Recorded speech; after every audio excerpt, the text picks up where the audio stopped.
Bakit ganito ang buhay? Patong-patong ang suliranin. Bakit kahit anong aking gawin, di ko mahagilap ang solusyon? Bakit napakadilim ng mundo para sa akin? Kailan sisikat ang araw upang lumiwanag ang daang aking tinatahak? Upang lumiwanag ang aking mundo? Bakit napakailap sa akin ng magandang kapalaran? Napipili ba ang dapat mabuhay ng matiwasay?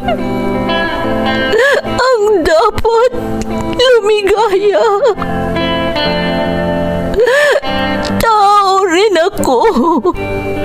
Ngunit bakit ako naisasantabi? Bakit?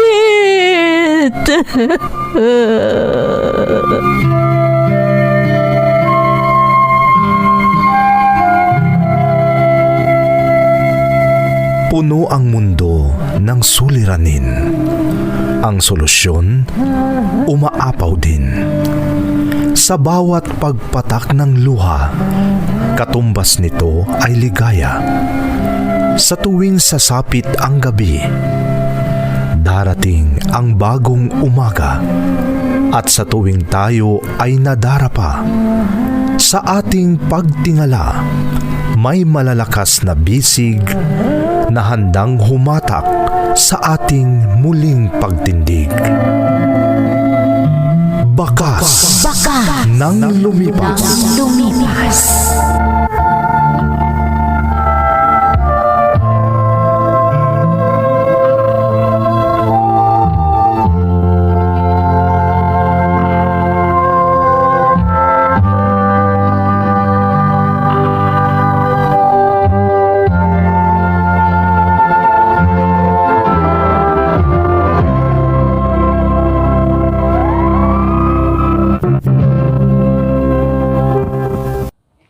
Don't forget to like and share and subscribe to this YouTube channel and hit the bell button.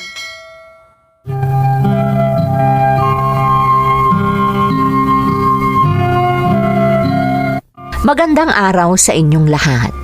Ang kwentong ating bibigyan ng buhay ngayon ay hango sa karanasang ipinadala ni Gabi mula sa Taiwan. Ganito ang isinasaad ng kanyang sulat. Dear Ate Emmy, tawagin mo na lang ako sa pangalang Gabi. Isa ako sa mga nag-aabang ng mga bagong upload sa inyong YouTube channel. Taga Cagayan ako, ate, pero sa ngayon, nandito ako sa Taiwan. Isa akong factory worker dito. Natapos na ang aking kontrata, pero dahil sa pandemya, hindi ako nakauwi. Mapalad ako dahil naipasok ako ng aking kaibigan bilang isang janitor sa isang kumpanya. Ang YouTube channel nyo ang pinagpapalipasan ko ng oras sa tuwing wala akong trabaho. Natutuwa ako kapag nakakarinig ako ng karanasan ng mga kapwa ko OFW, kaya naengganyo rin akong ibahagi ang aking karanasan. Uumpisahan ko ang aking kwento nang mabuntis ko si Rose, ang aking kasintahan.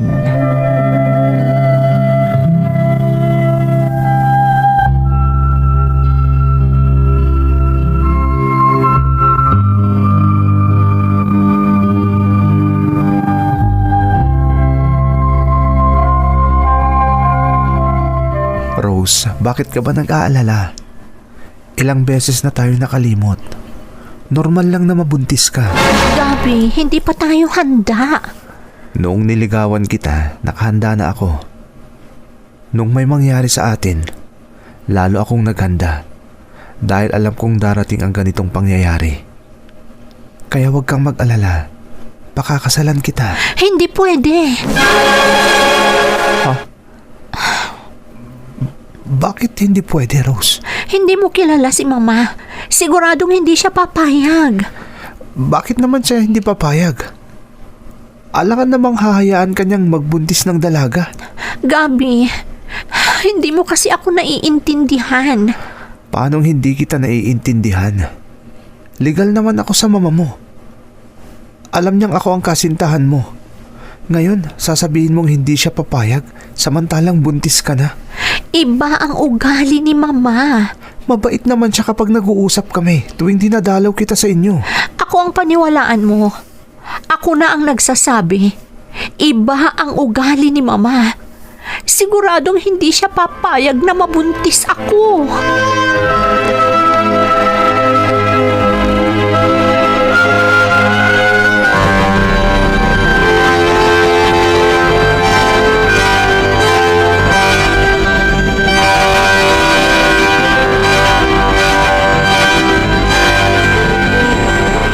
Mahirap lang ang buhay natin.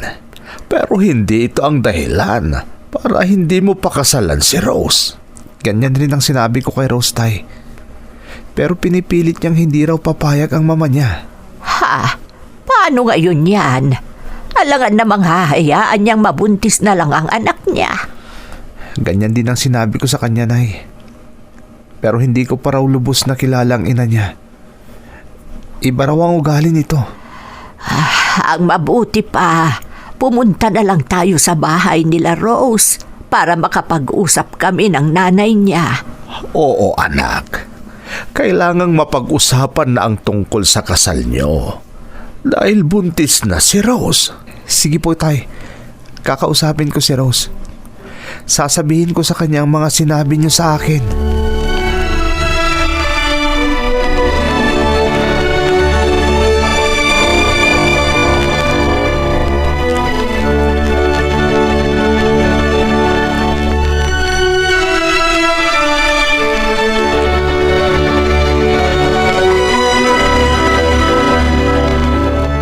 Hindi nga pwede, Gabi.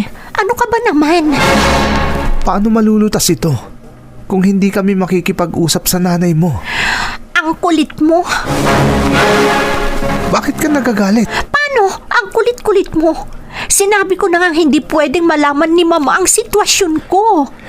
Anong gagawin natin? Huwag mong sabihin gagawa ka ng hindi mabuti para lang mailihim ang sitwasyon mo sa mama mo. Talagang ganyan ang iniisip ko. Huwag, Rose. Huwag mong gawin yan. Parang awa mo na. Mabigat na kasalanan ang iniisip mo. Pwes, kung ayaw mo, may isa pang solusyon. Makinig ka at sasabihin ko sa'yo. At sana, pumayag ka. Kung ayaw mong may gawin akong masama.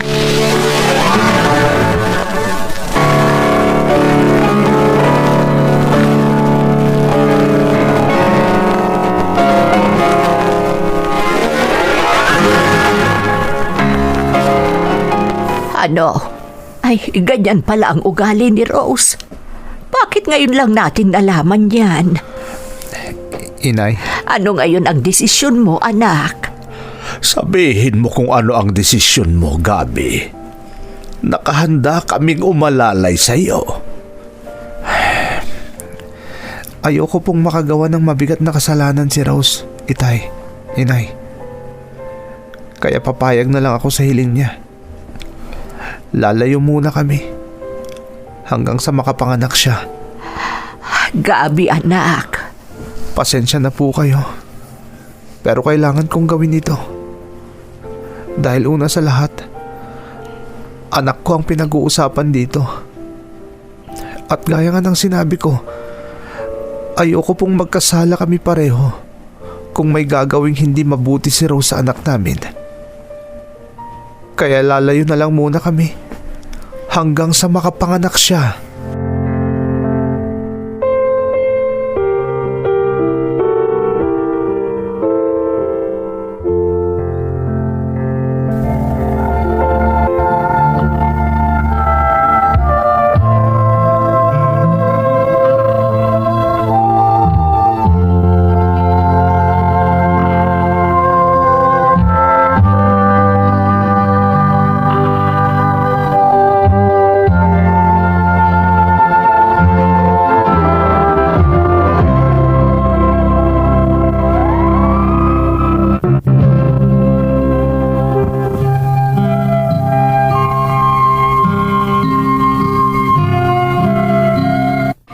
Kinausap ko ang ina ni Rose at pinalabas kong magtatrabaho kami sa ibang lugar, Ate Emmy.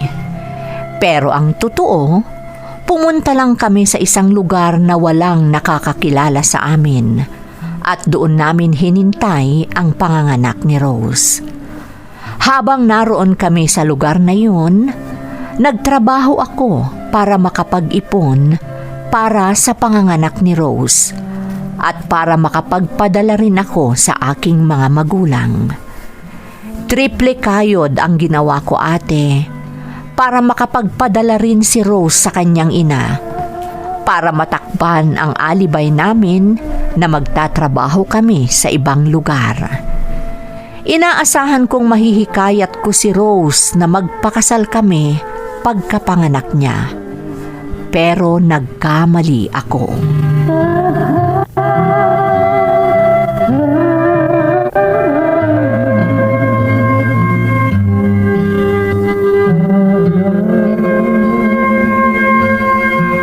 Pasensya ka na. Pero hindi talaga ako magpapakasal sa'yo, Gabi.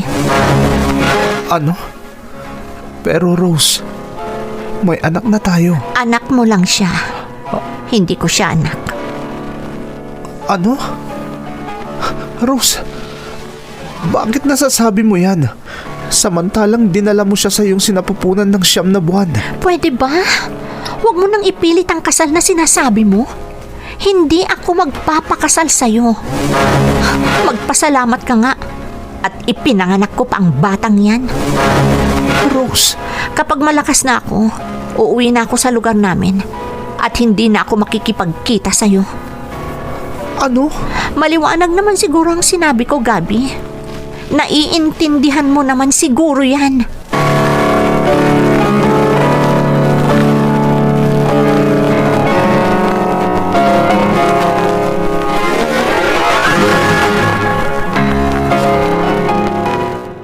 Nako, napakalusog na batang apo ko.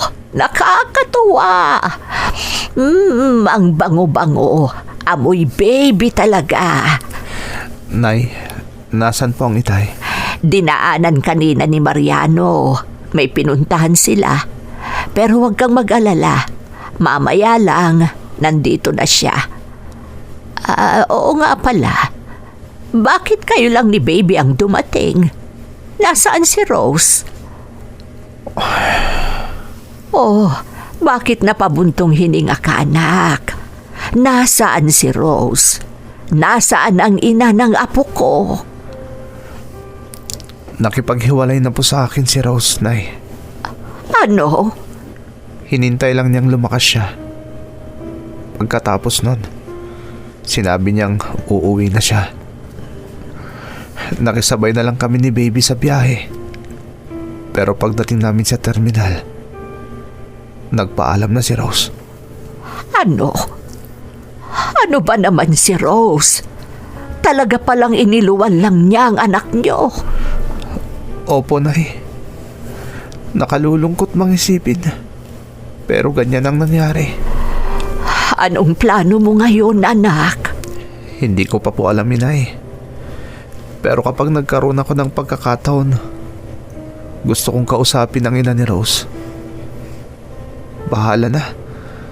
Pero gusto kong malaman niya na may anak kami ni Rose.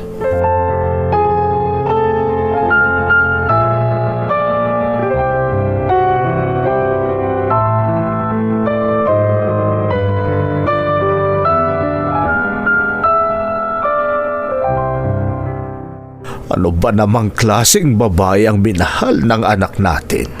Oo nga.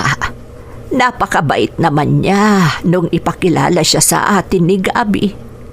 Napakahinhin at napakabait makipag-usap. Oo nga. Pero nang mabuntis, iba na ang nangyari. Nagbago na ang ugali niya. Hindi na rin siya pumarito sa bahay.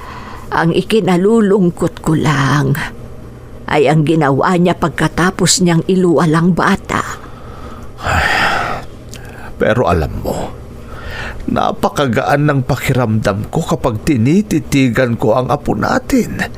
Nakakatuwa. Sinabi mo pa, Napakalusog na bata. Hindi man lang kaya nang ilabot si Rose nang pag-isipan niya lang masama ang bata. Ewan ko ba, kahit ako, hindi ko lubos maisip na ganun pala ang ugali ni Rose.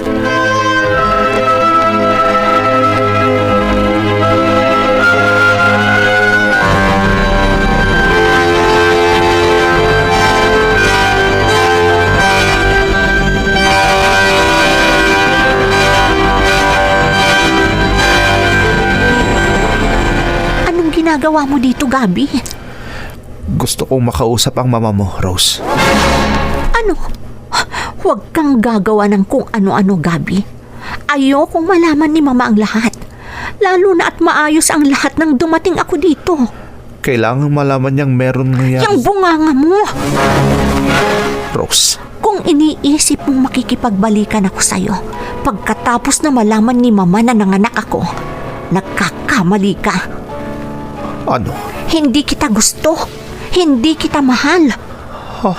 Kung hindi ko lang inisip ang sinabi mo na mabigat na kasalanan ang gawan ko nang hindi mabuti ang ipinagbubuntis ko, hindi ko na sana siya iniluwal.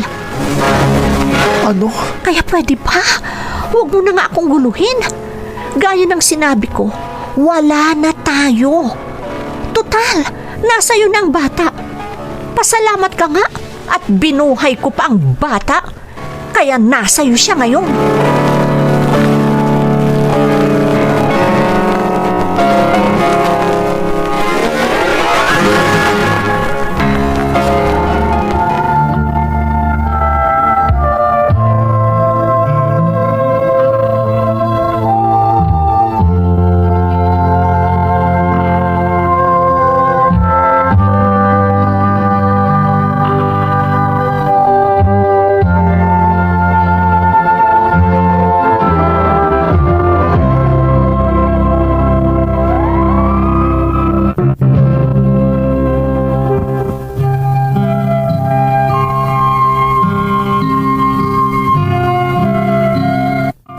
Akong binagsakan ng langit sa mga narinig kong sinabi ni Rose, Ate Emmy.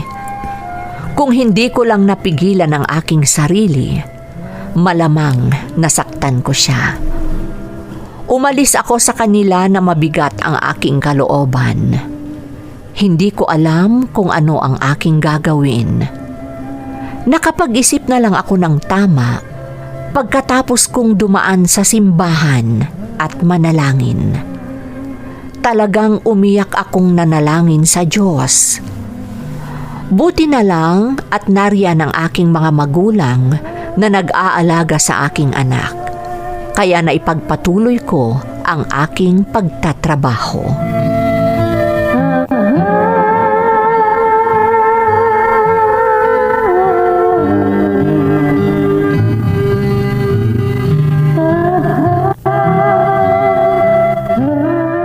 Malapit nang mag-2 taon si Boy-Boy, anak. Ano ba ang plano mo? Talagang pinaghandaan ko na yan, Inay. Kaya nagpunta na ako sa isang fast food chain. Tinanong ko kung magkano ang magagastos kung doon natin ipagdiriwang ang kaarawan ni Boy-Boy. Ay, mabuti yan, anak.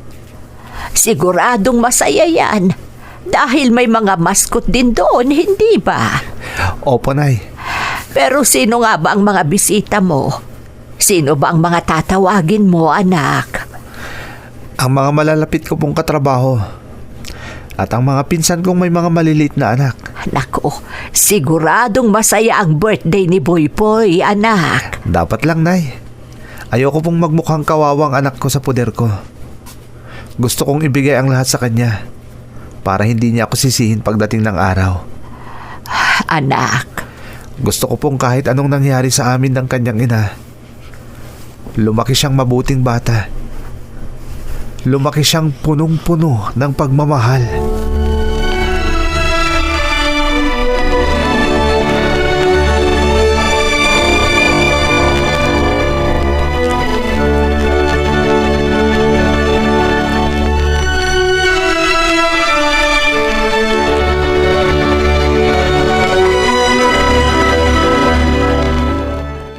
Nay, pwede bang kayo na muna ang bahala dito? Oo, anak. Pero bakit ba? Saan ka pupunta? Alam kong hindi ako nagkamali, Inay. Si Rose po ang nakita kong nasa labas ng fast food chain. Ano? Susubukan ko pong habulin. Gusto ko siyang makausap. Sige anak, pumunta ka na. Baka sakaling maabutan mo pa siya.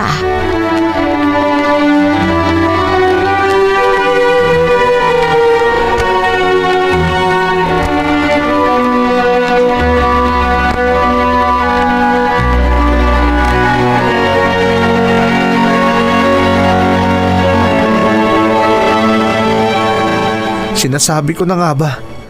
Talagang ikaw yan, Rose. Gabi? Bakit hindi ka pumasok sa fast food chain? Bakit narito ka sa labas? Nakisalo ka sana sa kasayahan sa kaarawan ng ating anak. Ano? Sinong nagsabi sa yung anak natin yun? Ha? Hanggang ngayon ba naman? Ganyan pa rin. Ikaw ang makulit noon hanggang ngayon, Gabi. Ang tigas ng ulo mo.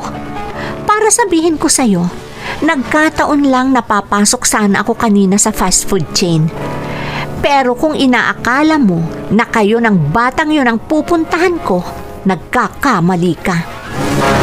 Rose, Bakit mo pa kasi ako hinabol? Nakakainis ka.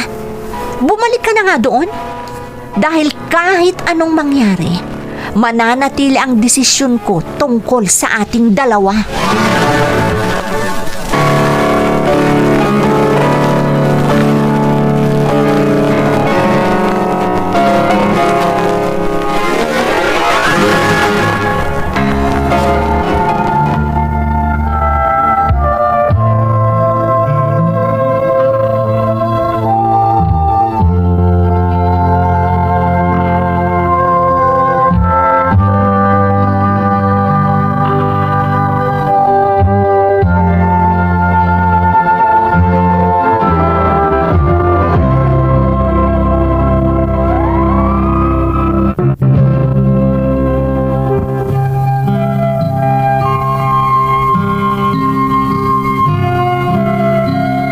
Ginawa ko ang lahat para makumbinsi ko si Rose, pero matigas ang desisyon niya, Ate Emmy. Kaya mula noon, hindi ko na binalak pang lumapit sa kanya at nagtrabaho na lang ako para sa aking anak. Siya rin ang naging dahilan kung bakit ako ng ibang bansa, para mabigyan siya ng magandang kinabukasan. Sa ngayon, nagtapos na ang aking anak sa elementarya at ang mga magulang ko ang nag-aalaga sa kanya habang narito ako sa ibang bansa. Wala na rin akong balita tungkol kay Rose at masasabi ko rin na wala na akong pakialam sa kanya. Kung sakaling dumating ang panahon na magtanong ang aking anak, unti-unti kong ipaliliwanag sa kanya ang lahat. At dalangin kong sana'y maintindihan at matanggap niya ang katotohanan. Ito ang aking kwento. Lubos na gumagalang, Gabi. Gabi, salamat sa'yo. Alam mo, habang binabasa ko ang sulat mo, hindi ko mapigilang mainis sa ina ng anak mo. At siguro naman, hindi mo ako masisisi dahil ngayon lang ako nakakita ng inang walang kwentang katulad ni Rose. Pasensya ka na sa mga nasabi ko, pero ito talaga ang nararamdaman ko sa kanya. Mabuti na lang at maayos kang tao. Batay sa iyong salaysay, naaalagaan at napapalaki ninyong mabuti ang iyong anak. Kaya nasisiguro kong maiintindihan niya ang lahat. At kung sakaling hilingin niyang makita ang kanyang ina, sana huwag mong ipagkait dahil karapatan niya yon.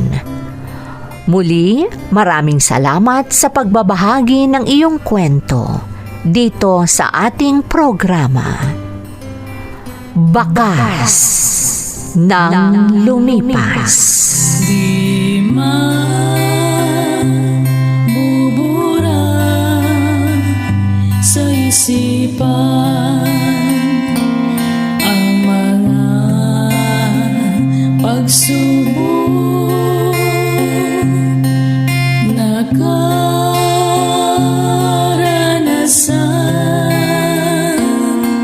ligaya at lumbay, nagbibigay kulay, mga